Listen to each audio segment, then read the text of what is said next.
here's another 12 weapons you can easily miss at the start of the Outer Worlds 2. Like this first unique weapon that levels up as you use it. I actually got it at the start of the game, and after a few hours, this is now how much damage it deals. But the funniest part is that it's hidden right under your nose, inside your own ship. So to grab it, you just need to fast travel back to the landing pad and board your ship, and then head into the room with the workbench. And you may have already noticed this locked cabinet that requires level 11 lockpicking to open.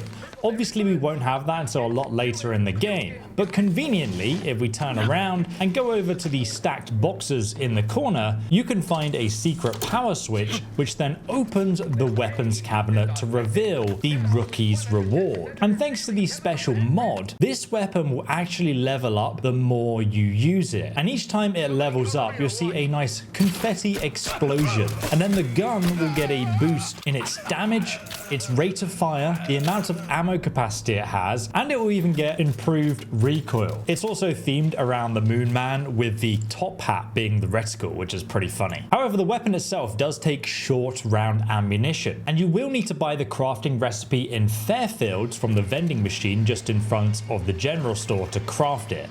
And then you can start crafting an unlimited supply of ammo for this weapon.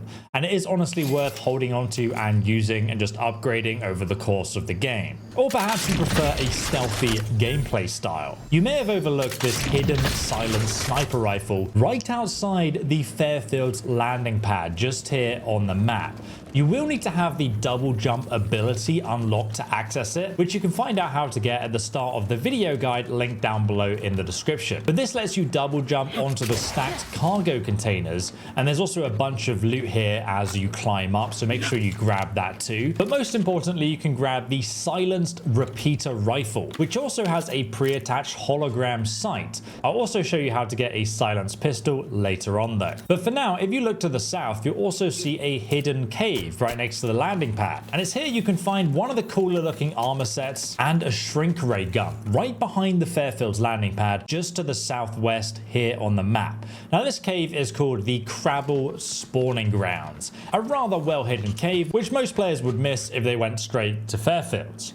Now once you enter this cave, you can open up the mini-map, and you're going to want to head towards where I placed the waypoint marker just over here. That's the location you're going to find the first unique armor set. You'll eventually work your way through to this room, and then right against the wall here you'll find a lab setup, and on the desk is the unique armor, the Scoundrel's Aegis. It's a light armor set with a Last Stand mod. So now after you use a companion ability, you're going to get 150 temporary health, boosting all the way up to 650 health if you have a high leadership skill. Also, it has 30% damage resistance, which decreases by 5 each time you get hit, but then it resets at the end of combat. So it's one of the most survivable leader armor sets in the game. You'll also notice though, if you look back on the map in the Crabble Cave, that there's some rift anomalies just here. And do remember this location, because these can actually be accessed later on in the game to get to the hidden shrink ray weapon that is right at the top of the tower there. So make sure you come back and grab that later, but for now I won't spoil what it looks like. Next, make sure you pick up the unique revolver here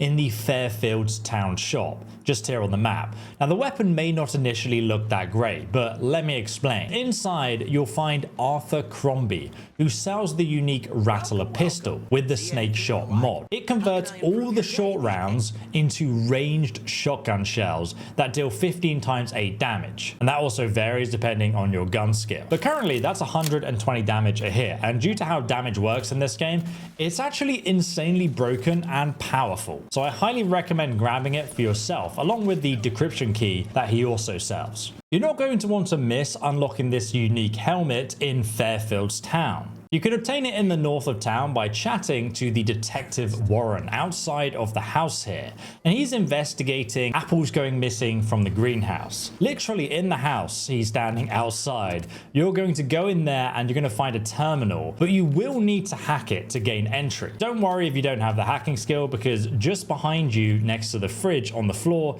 you're going to find a scrap of paper which has the password on it.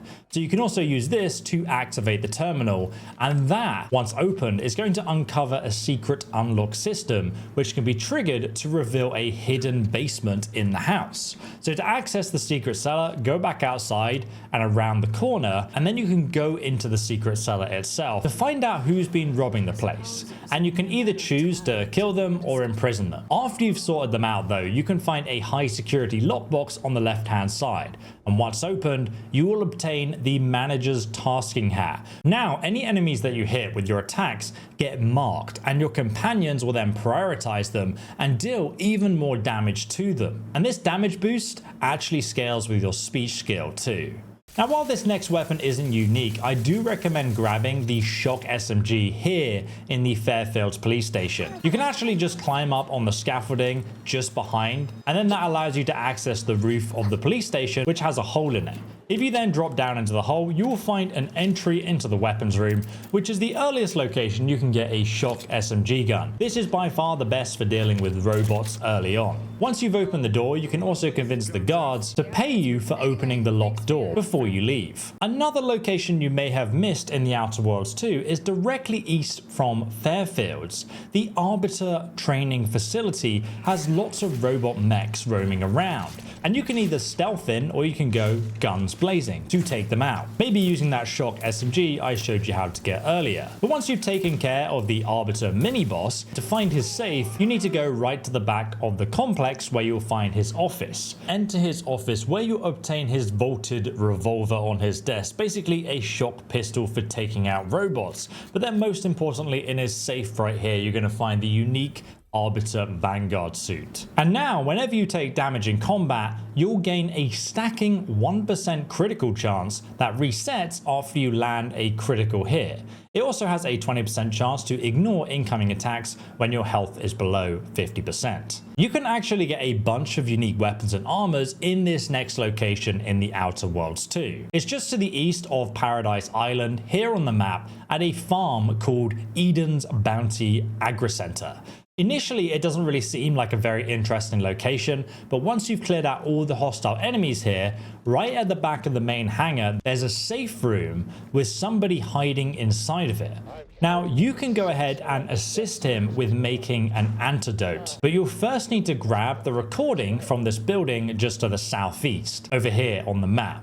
Inside this building, you'll find a dead scientist, and on the terminal, you'll be able to download the project data which he needs. The second thing you're going to need is the red spore plant sample, which is located on the northwest up this mountain just here on the map. Now, as you're going up here, you'll walk past a campsite and you can get another advanced decryption key just on the cooler here. And then you can fight up the mountain past the Raptidons until you eventually reach a Colossus Raptidon, which you can kill because behind him, he's actually guarding a unique armor strongbox. But before we unlock it, carry on going up the mountain even further and you'll find a dead guard. And make sure you grab those red plant samples which you need for the other quests along your way. But just here you'll find a dead guard with a plasma shotgun on his body at the top.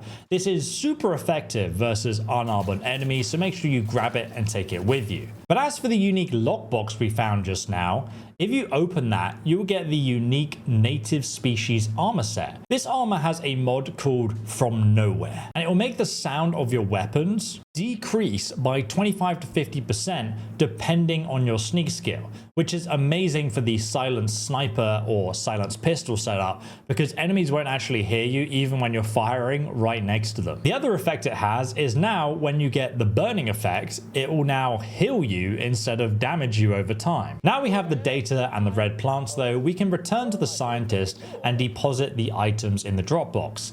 You can then take back his ingredients and then we can craft the antidote in the nearby science lab. Once crafted, we can present it to him and he will then thank us and open the door along with giving us some bits. But the real unique armor set we came here for is inside the already opened chest. It's the unique escape suit, one of the cooler looking armors in the game. The escape protocol releases an automatic smoke bomb if you drop below 30% health, and the enemy can't kill what they can't see. It does also have a 10-minute cooldown though, so it's kind of like if you get caught while stealthing, you have another chance to run away, and that 10-minute cooldown does reduce based on your sneak skill. It also has a 30% damage resistance that reduces as you take big damage. Next, we're going to grab ourselves a silenced rapid fire pistol. Firstly, you can find a silenced pistol very early on in the Outer Worlds 2, just northeast from the town of Fairfields, at this military outpost just here on the map. Now, once you approach this small encampment just along the road here, you'll see there's an outpost building just on the right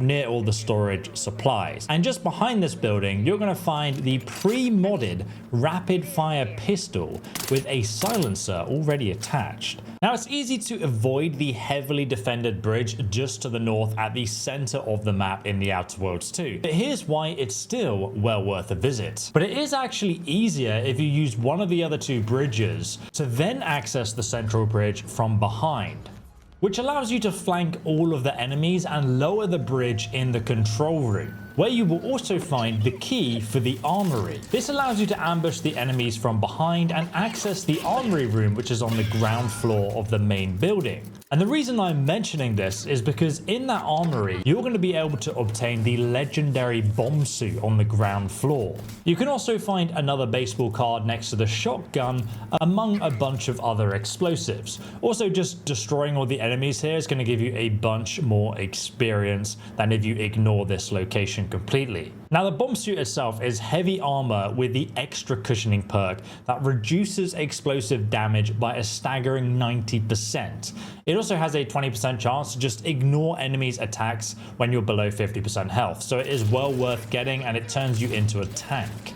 There's actually lots of other hidden unique items you can miss during the main quest line and some of the related side quests. But in this next video, I go over how to optimally complete the game so that you get all of those unique rewards. But unfortunately, Obsidian did patch being able to pickpocket Kaur and Milverstreet for their unique gear. So I'd recommend that you instead side with Milverstreet because he has the best rewards that you won't outlevel once you reach the second planet. For example, Officer Kaur's armor gives 9 defense, but you can get an armor set with 18 defense later, while Milverstreet's gear is really based around the buffs it gives you.